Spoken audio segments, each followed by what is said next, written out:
Panzoli, de- eh, como assim? Diga para nós qual a sua perspectiva e quais os seus fundamentos para defender aí o aniquilacionismo. Faça um prólogo. Obviamente você não vai discorrer todo o assunto agora, porque nós vamos dividir em etapas essa questão. Sim, é só uma dúvida. Você quer que a gente fale sobre o estado intermediário entre a morte e a ressurreição ou só sobre o estado final do encarnacionismo dos ímpios? Mas uma definição mesmo, assim, do próprio termo em si, né? O Raik se apresenta aí algo diferente que ninguém ainda não disse, né? Sim.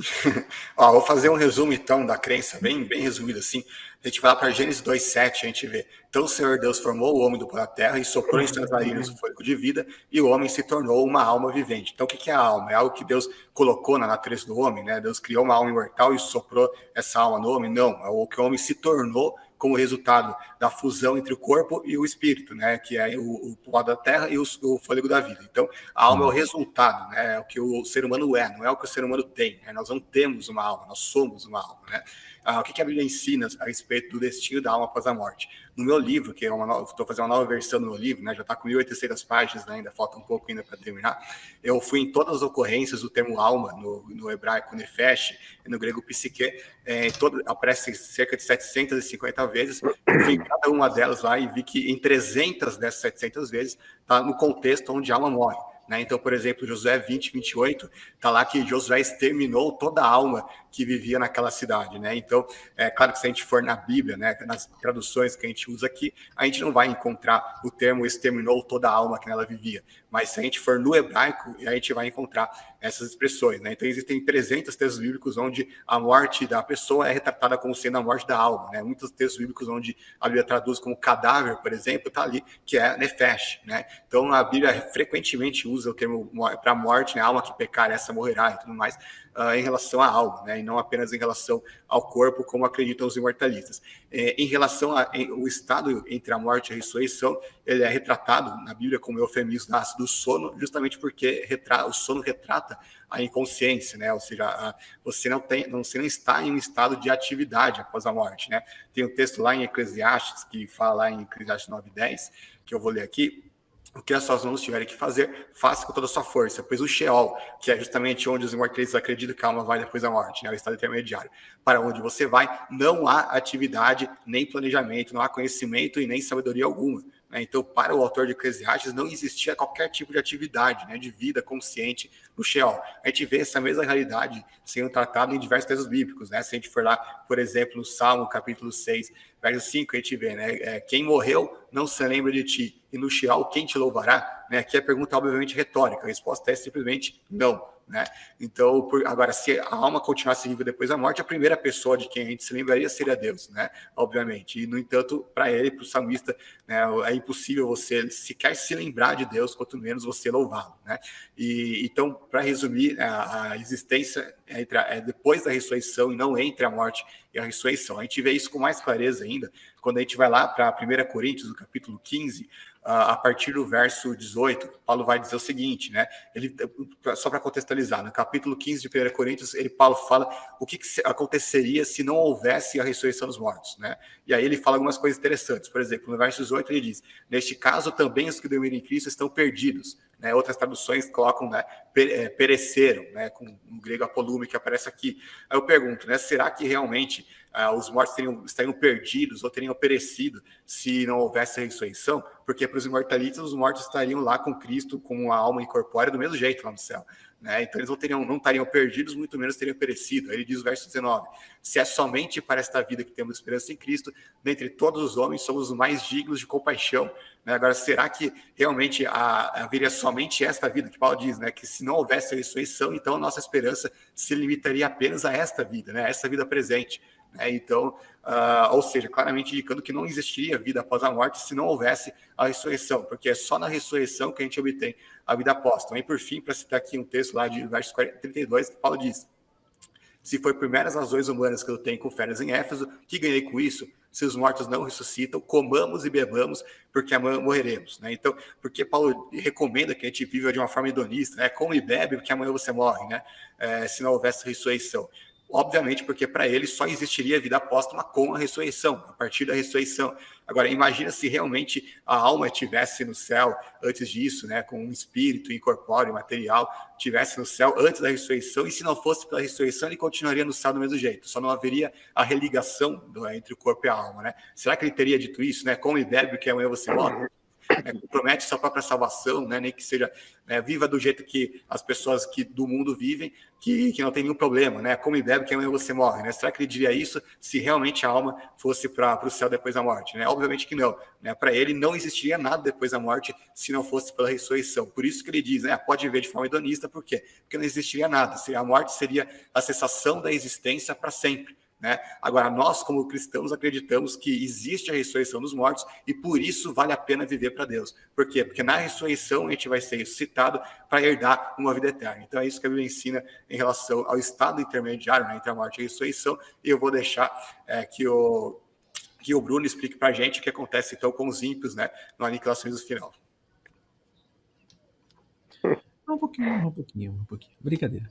Tá, muito bem, parabéns pela sua exposição. Eu quero que você me responda de uma forma bem sintética, como que você entende a composição do homem com base em 1 Tessalonicenses 5:23.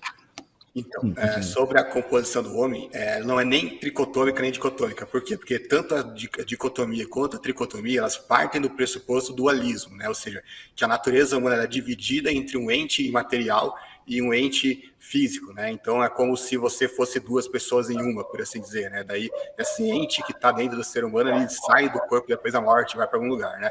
A gente já viu lá em Gênesis 2:7 que a alma não é uma coisa que Deus colocou dentro do homem, ela simplesmente aquilo como se tornou a partir do sopro do fôlego da vida. E o sopro do fôlego da vida, ele também não é uma alma imortal, né? Até porque a alma já é mencionada como aquilo como se tornou. Então não faria sentido que fosse o próprio fôlego, né? A gente tem vários textos lá, por exemplo, né, Eclesiastes 3:19, que diz, né, o destino do homem é o mesmo animal, o mesmo destino o aguarda. Assim como morre um, também morre o outro. Todos têm o mesmo fôlego de vida. O homem não tem vantagem alguma sobre o animal. Nada faz sentido. Todos vão para o mesmo lugar, todos vieram do pó e ao pó retornarão. E aqui, repete a referência. Oi? Repete essa referência aí. Eclesiastes 3:19 e 20. Né? E o mais interessante quando a gente vê nesse texto é que a palavra traduzida aqui como fôlego, né? Todos têm o mesmo fôlego, no hebraico está ruach, né? Que é traduzido em toda a Bíblia como espírito. E aqui eles decidiram traduzir como fôlego, né? Talvez porque tem esse preconceito de achar que um animal não pode ter espírito, né? E em toda a Bíblia a gente vê dezenas de textos bíblicos onde os animais têm o ruach, os animais têm o espírito ou o fôlego da vida, assim como o dos seres humanos. Salomão deixa bem claro que não é nem sequer diferente o fôlego do animal em relação ao fôlego, ao espírito, ao ruach dos seres humanos. É o mesmo fôlego e por isso o destino deles após a morte é rigorosamente o mesmo. Então, o ser humano é uma alma vivente animada por um fôlego de vida que é a respiração, né? É nada mais que isso, não tem nada de alma imortal, não tem nada de dicotomia ou de tricotomia, né? Só para responder rapidamente sobre o texto lá de 1 Tessalonicenses 5:23, né?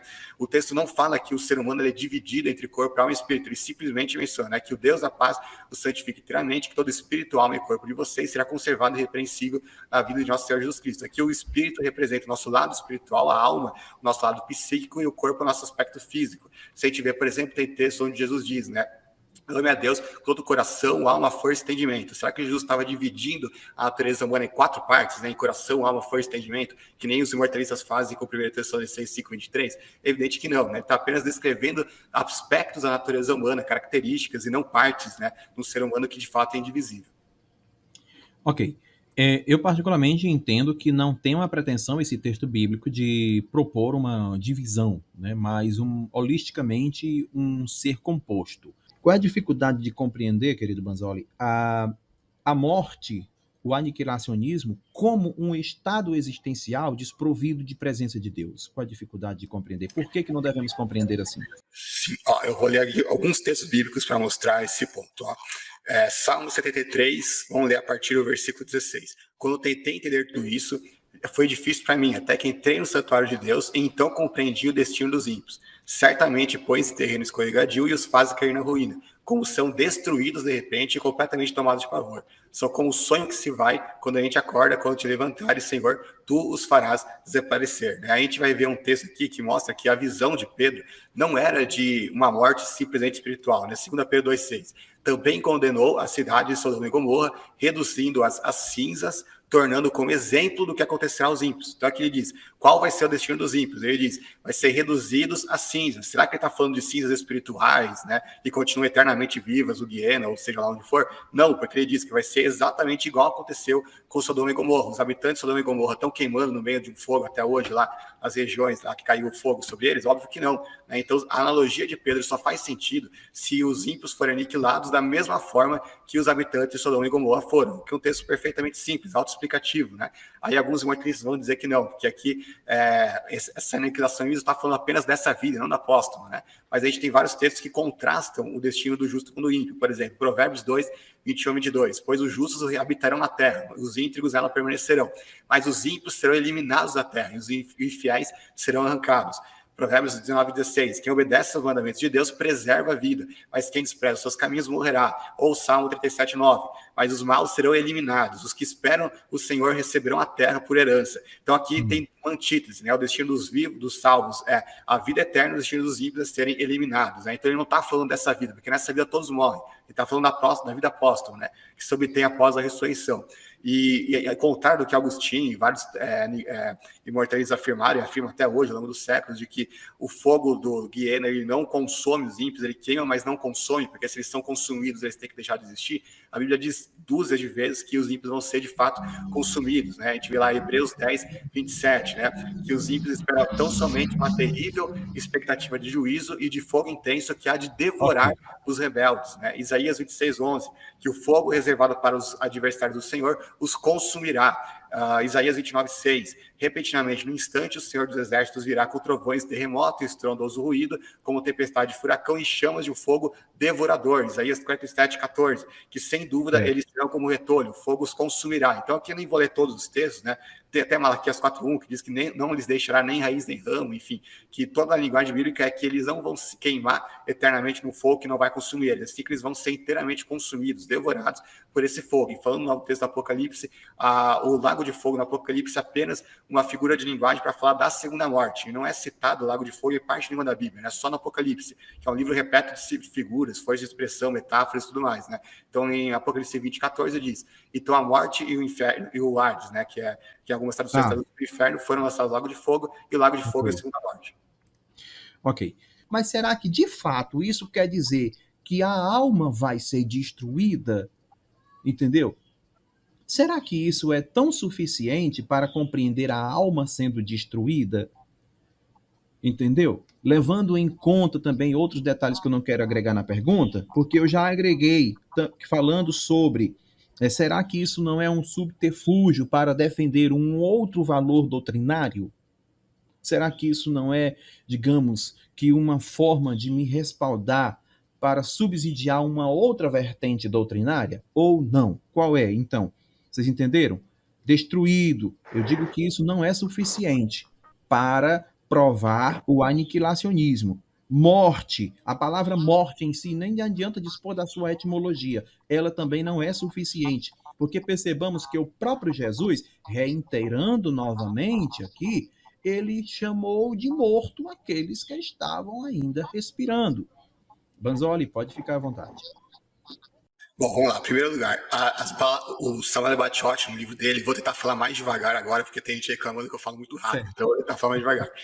O Samuel Baciotti, no livro dele, Imortalidade ou Ressurreição, ele diz que há mais de 50 substantivos, o grego e o hebraico, para retratar o aniquilacionismo dos ímpios, né? Ou seja, os escritores bíblicos, eles literalmente esgotaram os recursos da língua grega e hebraica para retratar o aniquilacionismo. Não teria como eles serem mais claros em relação a isso do que o que eles já foram, né? Em relação à palavra morte, por exemplo, você citou alguns exemplos de morte espiritual, e é verdade, existem alguns exemplos onde a morte não está em relação à morte física ou biológica, mas a esmagadora maioria das vezes onde a palavra morte aparece é em relação à morte física, literal, biológica, ou seja, a não ser que haja um indício em contrário, a forma natural que a gente tem que entender é o uso habitual do termo. Como que a gente sabe que esse também é o uso lá, por exemplo, no Apocalipse, né? Que a gente vê que, em relação à segunda morte, porque a gente vê que o ímpio é lançado no lago de fogo, e o lago de fogo é a segunda morte. Agora, pera lá, se o ímpio já está morto, que a Bíblia diz, né, que os ímpios estão mortos em seus delitos e pecados. Então, se o ímpio já está morto hoje, como que ele vai ser morto de novo no lago de fogo? né? Será que eles vão matar um morto? Não faz o menor sentido, né? Se eles vão para a segunda morte, é obviamente porque eles estão vivos naquele momento, né? Então isso levaria a gente a crer então que o ímpio ele passa por uma regeneração espiritual, por uma vida espiritual, para depois ele ser morto espiritualmente de novo. Não faz o menor sentido.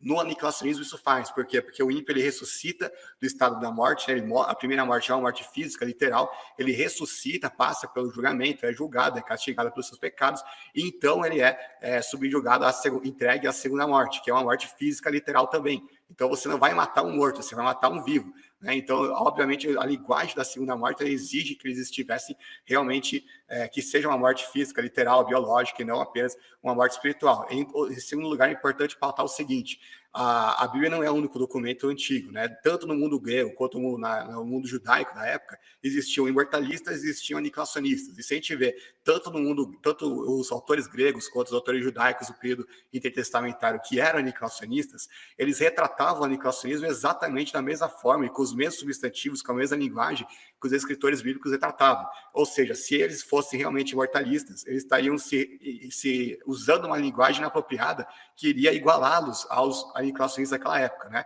Eles não iam usar essa linguagem se eles não compactuassem com o mesmo tipo de crença. Eu repito, são mais de 170 textos bíblicos que falam do aniquilacionismo dos ímpios. É muita coisa para você achar que, na verdade, não. Eles acreditavam na doutrina oposta que não é ensinada em parte nenhuma da Bíblia, né? Mais uma questão: esses mesmos termos, substantivos, tudo mais, esses mesmos vocábulos, eles são usados naturalmente para falar, por exemplo, da morte dos animais. Será que a morte dos animais é uma morte espiritual, né? Que eles continuam vivos em algum lugar? É evidente que não, né? Também da destruição de objetos, né? Tudo mais, né?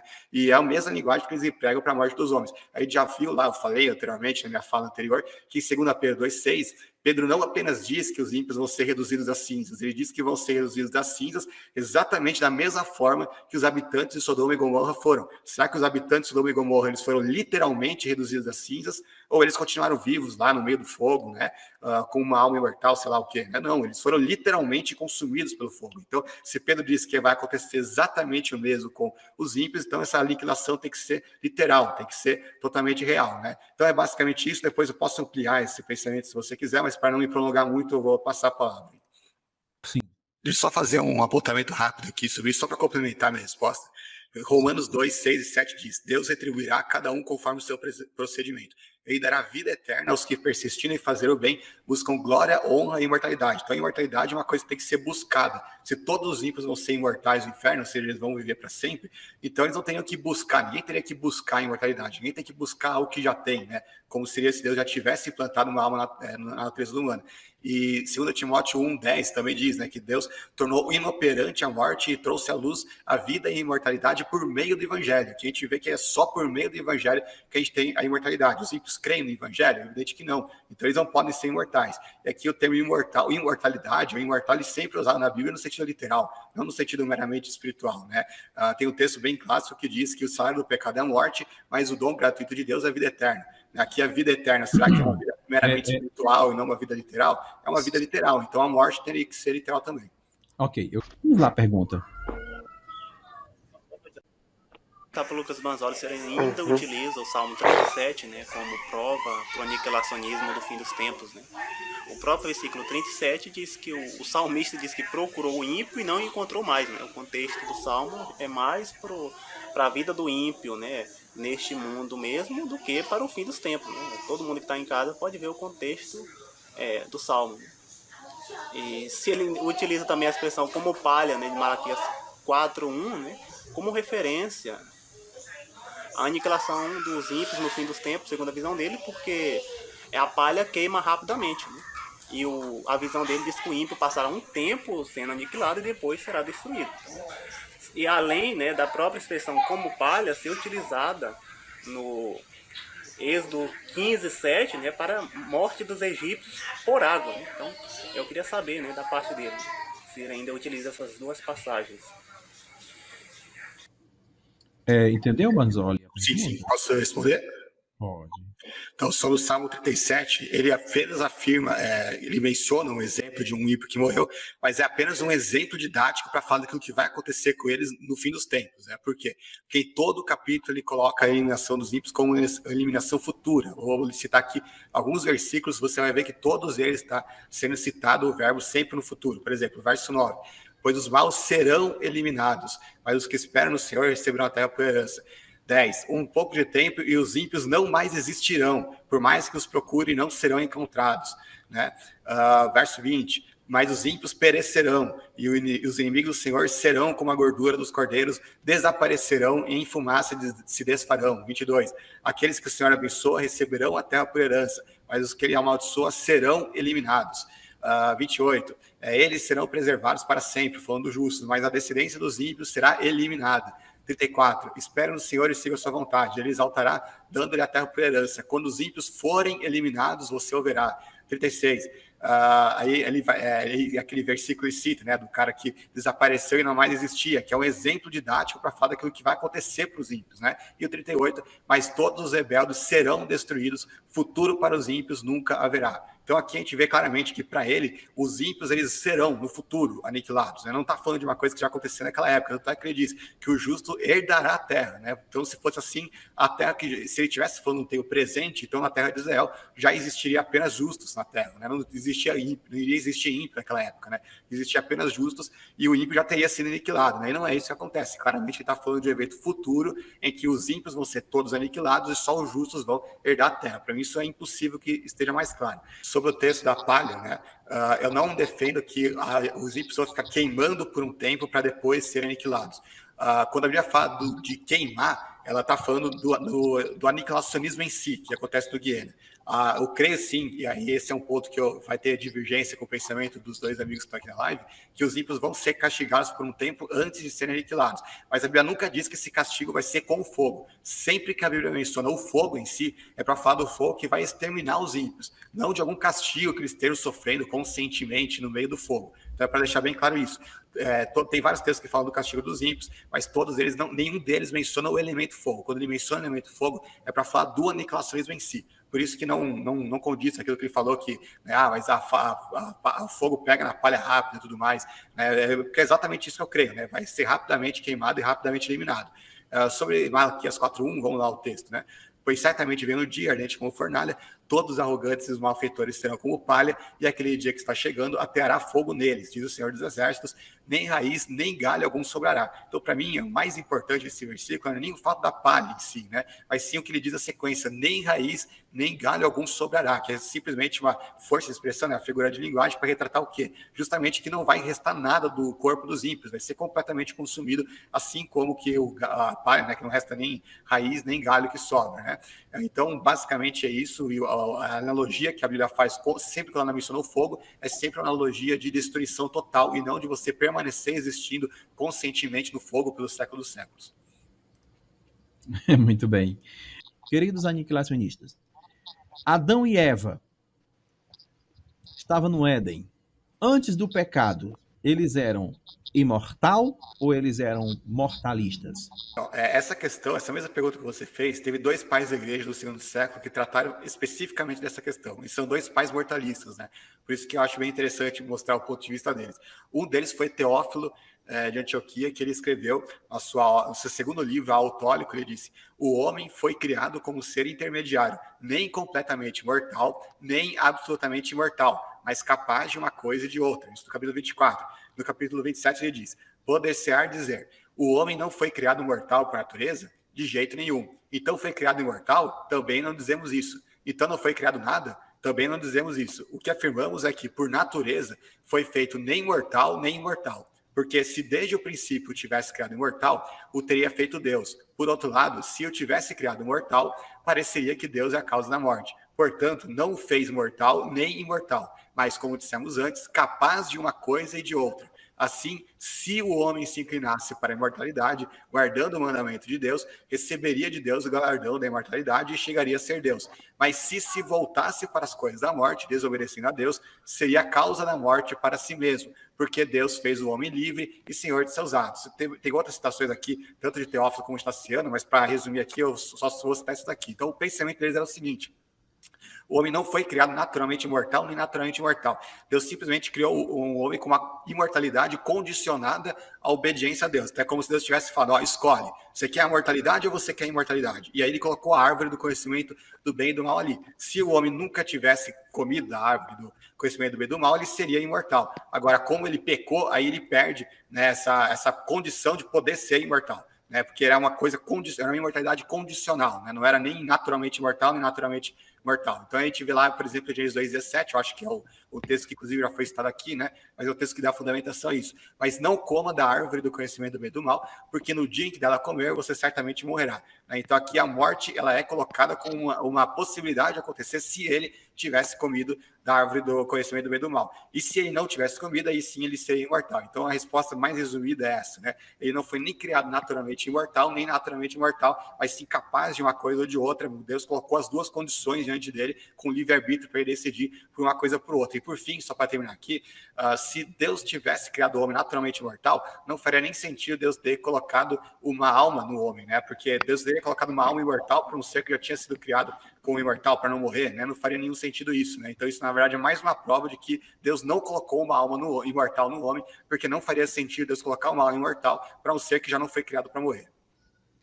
Lucas Manzoli, você, o que tem a dizer de tudo isso? De toda essa... Bom, sobre a questão da vida eterna e imortalidade, eu entendo que nem você, Elton, eu entendo que é a mesma coisa, né? Eu não consigo imaginar um contexto onde a pessoa tem vida eterna, mas eu tenho imortalidade, ou tenho imortalidade, eu tenho vida eterna.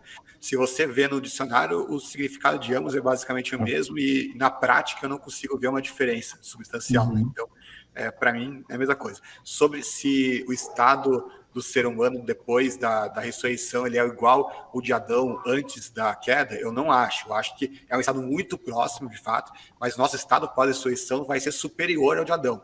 Por quê? Porque a Bíblia diz que o nosso corpo vai ser semelhante ao de Cristo, não semelhante ao de Adão. Né? Filipenses 3,21 diz: pelo poder que o capacita a colocar todas as coisas debaixo do seu domínio, ele transformará os nossos corpos humilhados para serem semelhantes ao seu corpo glorioso. Né? Então a gente vai ser semelhante não ao primeiro Adão, mas sim ao segundo Adão, que é Cristo. Né? Ou seja, qual que é a diferença prática aqui para colocar? Né? Adão, ele não é, ele, como a gente acabou de ler, né? Os textos lá que falavam de Gênesis 3,17, Teófilo, Taciano, Ciro, etc. Né? Que eles diziam que o Adão ele não foi criado naturalmente imortal. Também não era nem naturalmente mortal, nem naturalmente imortal, mas era capaz de uma coisa ou de outra, ou seja, ele era uma imortalidade condicional, vamos dizer assim, né? Então, ele podia escolher ou pelo pecado ou pela fidelidade, pela obediência a Deus. Se ele escolhesse um, ele iria ter esse destino da morte; se ele escolhesse o outro, ele ia ser imortal. Nós, na ressurreição, nós não vamos estar na mesma condição de Adão, ou seja, a gente não vai estar numa condição onde a gente pode escolher o pecado e aí vai ter a mesma consequência que Adão teve e vai ter morte de novo, né? Porque se fosse assim,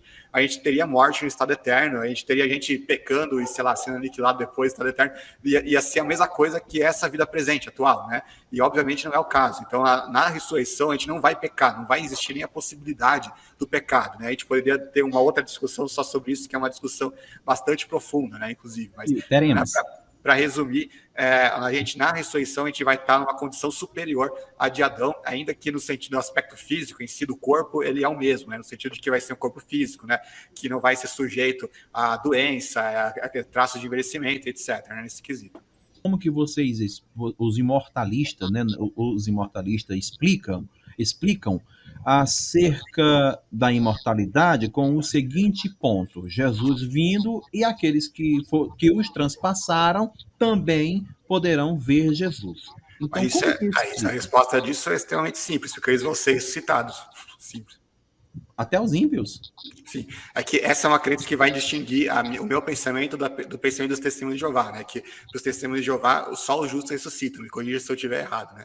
Mas para mim, não. Para mim, todo mundo vai ressuscitar, incluindo os ímpios e os justos também, né? Não vai ser uma ressurreição só para os justos. Só fazendo um adendo aqui, eu estou fazendo a edição do vídeo e percebi que essa parte pode ter ficado um pouco ambígua, porque eu fui perguntado duas coisas, né? Primeiro, como que os que transpassaram Jesus vão vê-lo voltando, né? E eu respondi que é porque eles vão ressuscitar, e é de fato o que acontece, né? Só que como logo em seguida eles me perguntaram se os ímpios vão ressuscitar também, e eu respondi que sim, porque eu creio que vai ter ressurreição dos ímpios, pode ter dado essa impressão que eu estou defendendo que os ímpios vão ressuscitar na volta de Jesus e não só depois do milênio, que é como eu realmente acredito, né? Então, para desfazer essa confusão, eu vou explicar aqui um pouco melhor, né? Como que eu creio que se dá essa questão dos que transpassaram Jesus. Eu não creio que esses que transpassaram Jesus morreram como ímpios, ou seja, eles não vão ressuscitar na ressurreição dos ímpios, que se dá depois lá do milênio, mas sim na ressurreição dos justos, que é a primeira ressurreição que ocorre na volta de Jesus, e por isso que eles vão ver Jesus voltar. Aí alguém poderia perguntar, tá, mas Lucas, qual prova que você tem na Bíblia de que realmente eles se converteram, né? Já que você está assumindo essa posição de que eles vão ressuscitar na ressurreição dos justos. Será que existe alguma evidência bíblica disso ou você está simplesmente inventando essa teoria para conciliar esse texto bíblico, né? Na verdade, existe de fato um texto bíblico que afirma explicitamente isso, né? Está lá em Mateus, capítulo 27, no verso 54, que diz: quando o centurião e os que com ele vigiavam Jesus, ou seja, justamente aqueles que crucificaram, né, Jesus, viram o terremoto e tudo o que havia acontecido, ficaram aterrorizados e exclamaram: verdadeiramente este era o Filho de Deus. Então a gente vê aqui claramente que eles reconheceram que Jesus era o Filho de Deus, né? E quando eles viram, eles realmente, no momento em que eles transpassaram Jesus, eles eram ímpios, né? Evidentemente, né? Ninguém está falando que eles eram justos no momento que fizeram aquilo. Mas depois que eles viram o terremoto, a ressurreição lá dos que saíram dos sepulcros, né? Como diz o verso anterior, e todos os fenômenos que aconteceram ali, né? As trevas que se fez também e tudo mais, né? Que é narrado nos evangelhos.